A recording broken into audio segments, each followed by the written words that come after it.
मसीह में मेरे प्रिय भाइयों और बहनों को जय मसीह की।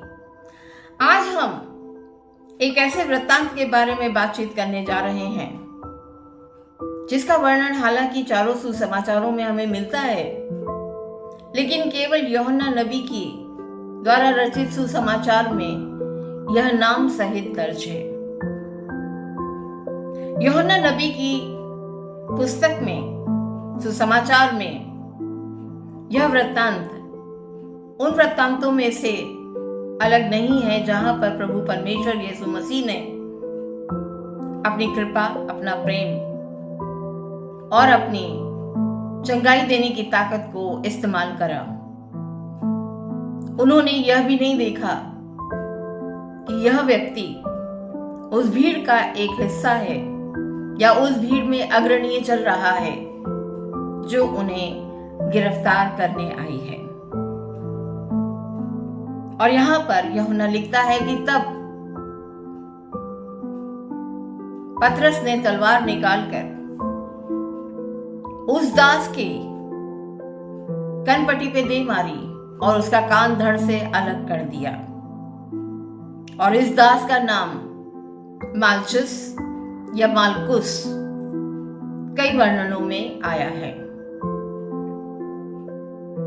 फसह का पर्व का दिन था जब प्रभु यीशु मसीह अपने चेलों के साथ अपने आखिरी संसारी भोज को करने के बाद गेत्सेमनी के उस बगीचे में जाते हैं जहां पर वे अपने 3 शिष्यों को लेकर आगे बढ़ जाते हैं और उन्हें वहीं पर प्रार्थना करने को बोलते हैं। और फिर थोड़ी सी आगे जाकर वे स्वयं अपने परमेश्वर से प्रार्थना करने लग जाते हैं।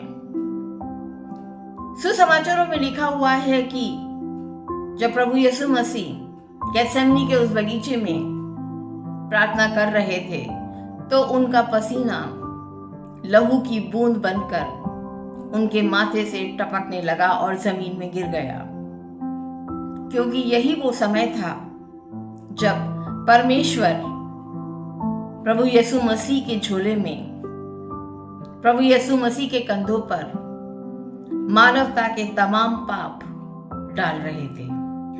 जैसा कि यशाया 53:6 में लिखा है, हम तो सब की सब भेड़ों की नाई भटक गए थे, हम में से हर एक ने अपना अपना मार्ग लिया और यहोवा ने हम सबों के अधर्म का बोझ उसी पर लाद दिया। और तब प्रभु यीशु मसीह अपने पिता परमेश्वर से कहते हैं कि हे पिता, यदि तू चाहे तो यह कटोरा मेरे पास से ले ले, तो भी मेरी नहीं परंतु तेरी इच्छा पूरी हो। और जैसे ही वे प्रार्थना खत्म करके पहाड़ी के नीचे आते हैं और अपने उन शिष्यों को जिनको वो प्रार्थना करने के लिए बोल के गए थे सोया हुआ पाते हैं, तो वे देखते हैं कि एक बड़ी भीड़ उस शिष्य को लेकर, जिसका नाम यहूदा था, बगीचे में आती है प्रभु यीशु मसीह को गिरफ्तार करने। तभी प्रभु का शिष्य पतरस यीशु के बचाव में तलवार खींचकर महायाजक के एक दास जिसका नाम मालकुस था उसका दाहिना कान उड़ा देता है। परंतु प्रभु यीशु मसीह पतरस से ऐसा करने के लिए मना करते हैं और उसे रोकते हैं, यह कहते हुए कि इससे और अधिक नहीं। और वे उस दास का, जिसका नाम मालचस था, कान छूकर उसे चंगा कर देते हैं। मालचस या मालकुस का उल्लेख हम पुरातन लेखों में भी पाते हैं, जहां पर उसे एक बहुत ही शक्तिशाली सेवक के रूप में बतलाया गया है। इतना शक्तिशाली कि वहां पर आने जाने वाले भी उसका आदर किया करते थे, क्योंकि वह महायाजक का कान नियुक्त हुआ था। वह महायाजक को उन समस्त बातों के बारे में बताया करता था जो वहां पर होती थी, और वह इसी उद्देश्य से इस भीड़ के साथ आया था ताकि वह सब कुछ सुन सके जो प्रभु यीशु मसीह गिरफ्तार होने के समय शासन के विरोध में बोलेंगे। और तब वह यह सब कुछ महायाजक को बताएगा। लेकिन जब पतरस उसका कान काट देता है तो वह एक भयानक पीड़ा से गुजरता है, और उसी समय थोड़ी देर के बाद एक अद्भुत स्पर्श से, जो प्रभु यीशु मसीह का स्पर्श है, जो उसकी कान की पीड़ा को ठीक कर देता है, वह वहां पर बैठकर इन दोनों स्पर्शों की संवेग स्थिति के अंदर अवाक होकर बैठ जाता है। यह स्पर्श उसके लिए एक ऐसा स्पर्श होता है जिसकी कल्पना उसने कभी नहीं करी थी। उसका कान वापस से प्रभु यीशु मसीह लगा देते हैं, उसे चंगा कर देते हैं, उसे घोर पीड़ा से मुक्त कर देते हैं, और वह एक अविश्वसनीय स्तब्धता में बैठ जाता है। मसीह में मेरे प्रिय भाइयों और बहनों, अगर कभी अच्छाई से बुराई पर काबू पाने का कोई वृत्तांत है तो यह है।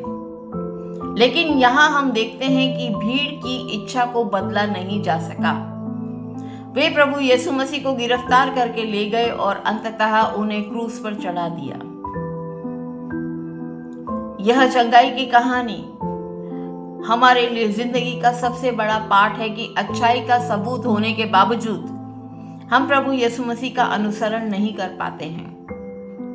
मसीह का अनुसरण करने की अपेक्षा हम एक अधर्मी भीड़ की संगति को तरजीह देते हैं।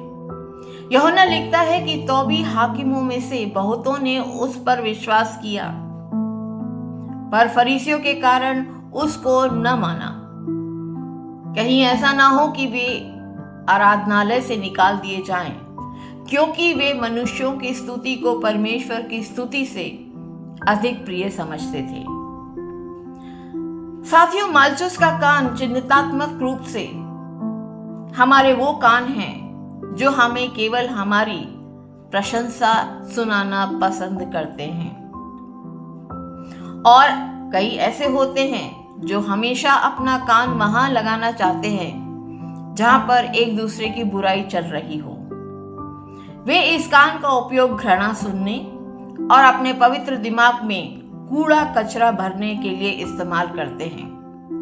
तभी शायद कहते हैं कि सच्ची बातें तेज आवाज में सुनी जाती हैं और कही भी जाती हैं। अधर्मी बातें कान में फुसफुसाहट के रूप में बोली जाती हैं। मालचुस का कान उन अविश्वासी लोगों का प्रतीक है जो प्रभु यीशु मसीह के पास आने में या उस पर विश्वास करने में चोटिल हो जाते हैं। मालचुस वही व्यक्ति था जो यूहन्ना 18 में महायाजक का सेवक होने के बावजूद अपना कथन कहता है कि प्रभु यीशु मसीह का हम सबों के लिए मर जाना ही उचित है, क्योंकि उसने जो कुछ भी पहले प्रभु यीशु मसीह के बारे में सुना था वो अच्छा था, लेकिन उसके दुनियावी कान इस अच्छाई को ग्रहण नहीं कर पा रहे थे। इसीलिए वह उस भीड़ का सबसे उत्तेजित व्यक्ति होता है जो ठीक यहूदा इस्करियोती के पीछे खड़ा हो जाता है, और जब उसका कान कटता है तो जो दूसरा कान लगता है वह पुराने कान से बहुत भिन्न होता है। जी हाँ, अगर हम मालचुस का शाब्दिक अर्थ निकालें तो इसका अर्थ है एक उर्मी तलवार, जो दुनिया की सबसे खतरनाक तलवारों में से एक मानी गई है।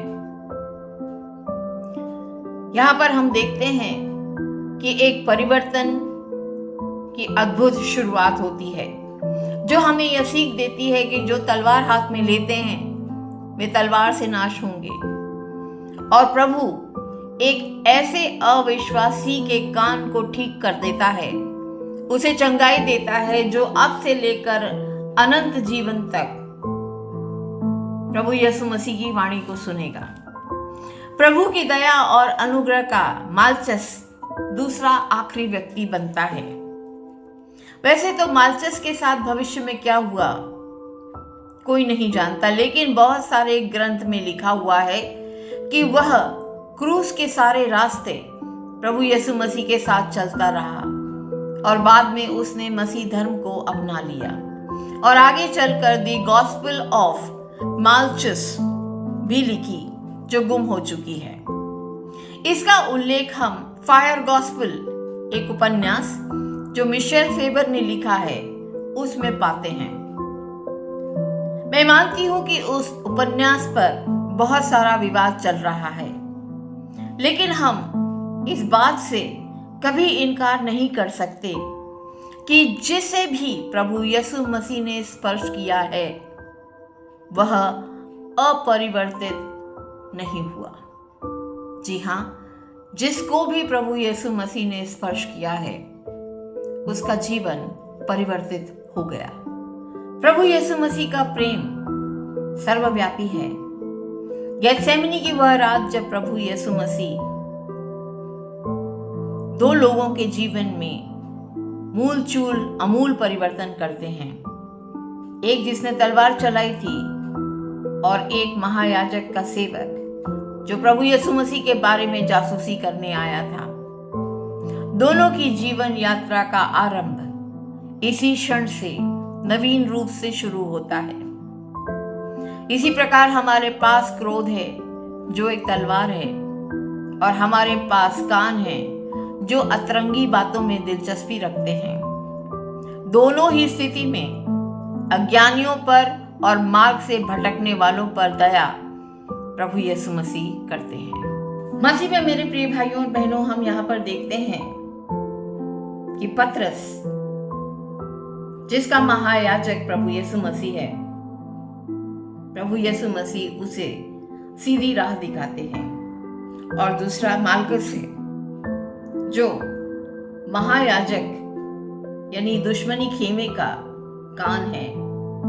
प्रभु यीशु मसीह की अथाह कृपा के कारण क्षमा और चंगाई पाता है और सही रास्ते पर आता है।